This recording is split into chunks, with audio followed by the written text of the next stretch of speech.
Hi, this is Grant at Grant Palmer Photography, bringing you some more tips and tricks on photographing a Burning Man. And this one's going out to my documentarian colleagues. Burning Man's a busy week. We have conclave rehearsals, we have a whole bunch of other things. But there are three things you really need to do. And these need to be high priority for you. The first two are checking in with fire convergence conclave. That is normally in the keyhole for 6 o'clock down near center camp, and checking in with Media Mecca. That's normally on the other side of the keyhole at 6 o'clock as well. When you check in with Media Mecca, take all of your agreement, all of that sort of stuff, all of your camera gear. They will give you media credentials. They will also tag all of your equipment. So those are the first two things. And I like to do them as soon as possible. I tend to turn up there Monday morning when they're first opening. Yes, it's a little bit more of a wait to get processed and everything else. But that means that once I'm done with Media Mecca and Fire Convergence, I don't have anything else to do until the safety meeting on Saturday morning.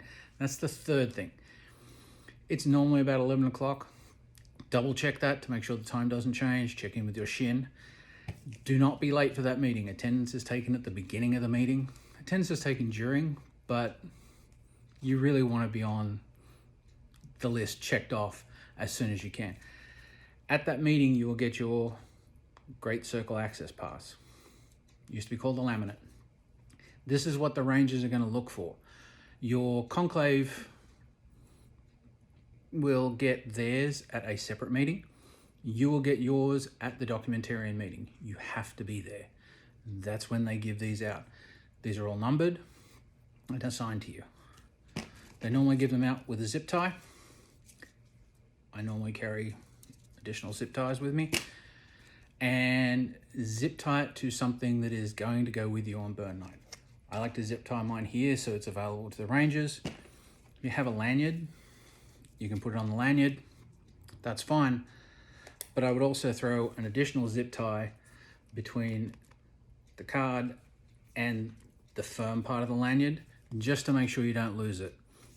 I like to put it on my harness because I'm not going to the burn without my camera gear. So that means that every time I've got my stuff. Anyway, this was helpful. Leave some comments. Feel free to ask me questions. Check me up on Grant Palmer Photography over on Instagram, and I'll check you on the next one. Cheers.